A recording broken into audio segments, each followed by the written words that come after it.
Welcome AJ maths பயிற்சி 4.3 first சம்மு. இது ஒரு முக்கியமான 2 மார்க்கு. ஒரு மனிதன் 18 மீட்டர் கிழக்கே சென்று பின்னர் 24 மீட்டர் வடக்கே செல்கிறான். தொடக்க நிலையிலிருந்து அவர் இருக்கும் தொலைவை காண்க. ஃபஸ்ட்டு திசையை தெரிஞ்சுக்கிடுவோம். வடக்கு கிழக்கெல்லாம் கொடுத்துருக்காங்க நமக்கு. இங்கே வடக்குனா இது தெற்கு, கிழக்குனா மேற்கு. ஓகேயா? ஃபஸ்ட்டு என்னவா 18 மீட்டர் கிழக்கே சென்று, அப்போ மனுஷன் இங்கேருந்து 18 கிலோமீட்டர் கிழக்கே போகிறா. அதுக்கப்புறம் என்ன பண்ணுறான்? பின்னர் 24 மீட்டர் வடக்கே செல்கிறான். இப்படி வடக்கு நோக்கி மேல் நோக்கி 24 மீட்டர் போகிறாப்புல. இப்போ அதை ஜாயின் பண்ணோம்னா நமக்கு ஒரு செங்கோண முக்கோணம் கிடச்சிருச்சு. இப்போ நம்மகிட்ட என்ன கேட்டிருக்காங்க?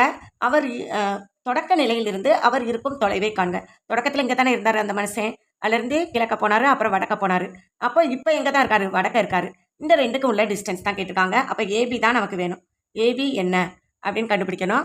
நம்மகிட்ட பிசி இருக்குது, ஏசி இருக்குது, வேல்யூஸ் கொடுத்துட்டாங்க. இது ஒரு செங்கோண முக்கோணம். அதனால் நம்ம யாரை யூஸ் பண்ணுவோம்? பிதாகரஸ் தேற்றம் தான். பிதாகரஸ் தேற்றப்படி அப்படின்னு எழுதிக்கோங்க.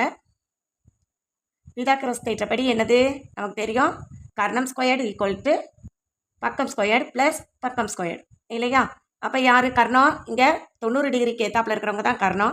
மீதி ரெண்டு பேருமே என்ன தான்? பக்கம்.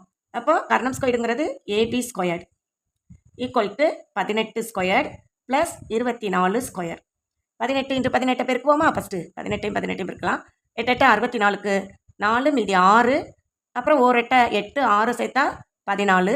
அடுத்து பாருங்கள் 18 அப்படியே கீழே வருவாங்க. 4 2 3 எவ்வளோ கிடைக்குது? 324 ப்ளஸ் இப்போ யாரை பெருக்குவோம்?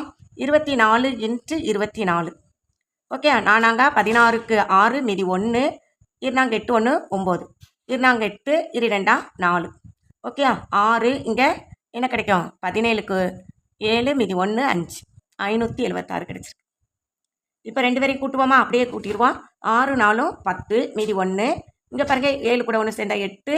இங்கே என்ன கிடச்சிருது? 2 சேர்ந்தா 10. அடுத்து மீதி 1 இருக்கா? இங்கே பாருங்கள் 9 கிடைக்கும். 5 3 + 1. இப்போ இது யார் தான்? ஏபி ஸ்கொயர்டு தான். நமக்கு யார் தேவை? ஏபி தான் வேணும். அதனால் ரூட் போடுவோம். ஸ்கொயர் எடுத்துட்டோம். என்ன தான் கிடைக்கும்? இங்கே ஒரு 0 போட்டுட்டோம்னா 3 9 நமக்கு மீட்டர். ஏபிங்கிறது எவ்வளவு? 30 மீட்டர். ஏபி யாருப்பா? தொடக்க நிலையிலிருந்து அவர் இருக்கும் தொலைவு தான் அது. ஓகேயா? தொடக்க நிலையில் எங்கே இருந்தாங்க, முடிவு நிலை இங்கே. இதுக்கு இடைப்பட்ட தொலைவு கண்டுபிடிச்சிட்டோம். இது ஒரு முக்கியமான 2 மார்க்கு. நல்லா பார்த்துக்கோங்க.